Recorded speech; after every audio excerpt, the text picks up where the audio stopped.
Wow, glad to see that positive change in your life. Well, how many of you went to an empty at the beginning of this semester? How many of you are planning to go to an empty at the end of this semester?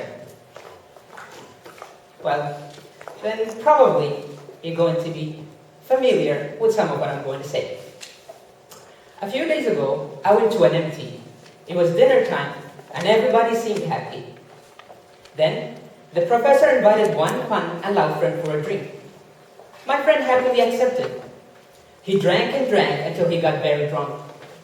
He started being offensive to the teachers, and the whole atmosphere changed.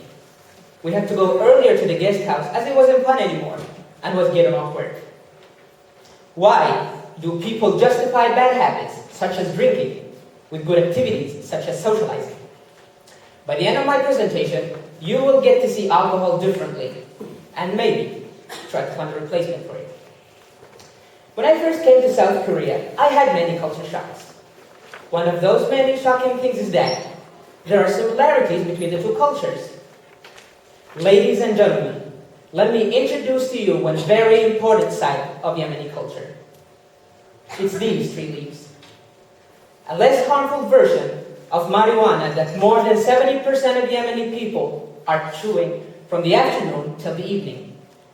You know why? Because they want to socialize. Because they want to feel good and relieve their stress. How can you attend a wedding without chewing cut with the others? How can you get into the mood? Now, doesn't this remind you of an equivalent habit here in South Korea? Yes. I am sure most of you drew the picture already. It's drinking culture. I always thought that art is so deeply rooted in Yemeni culture. Socializing without it is like mission impossible. Coming here to South Korea opened my eyes to this unique pattern. I realized that drinking alcohol in South Korea and chewing cut in Yemen are not deeply rooted in the culture. They're merely bad habits justified by the culture. Now, why am I saying bad habits? 2 reasons. Individually, they're bad for oneself, as we all know. Socially, they contribute to many problems and isolate a big group of people. According to the World Health Organization, South Korea has an average of 14.8 liters of alcohol consumption per year per capita. This makes South Korea 13th worldwide, leaving Japan and China way behind with 8 and 6 liters respectively. According to the National Health Service, drinking alcohol is never completely safe. I was shocked to know that the number of people dying from liver failure due to alcohol consumption here in South Korea is at least 4 times of that of the United States. You will say, but that only happens when one is drinking too much. Well, drinking too much on a single occasion or over time can take serious toll on one's health. And according to a survey conducted by the Korean Alcohol Research Foundation, about 44% of college students said they had experienced blackouts from excessive drinking. Another shocking thing I got to know is that adults in South Korea are topping the world in drinking an average of 13.7 shots of liquor a week. Now that makes Russians, lightweights, being second with only 6 shots a week. This is too much intoxication with alcohol rather than intoxication with people. We all know that alcohol is a way of socializing in South Korea. Well, alcohol also leads to many social problems. Alcohol-induced violence, rape, murder, and robbery accounts for 1/3 of the recorded crimes in South Korea.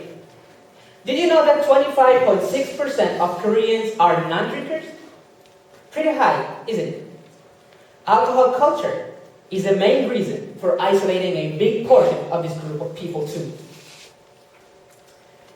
When I first went to an empty with my classmates, we stopped by a supermarket to get some food and drink. We had 2 carts. One was for foods, and the other was for alcohol. I was shocked to see that amount of alcohol. It was even more than the food cart. Then I cracked the bad news. I don't drink alcohol.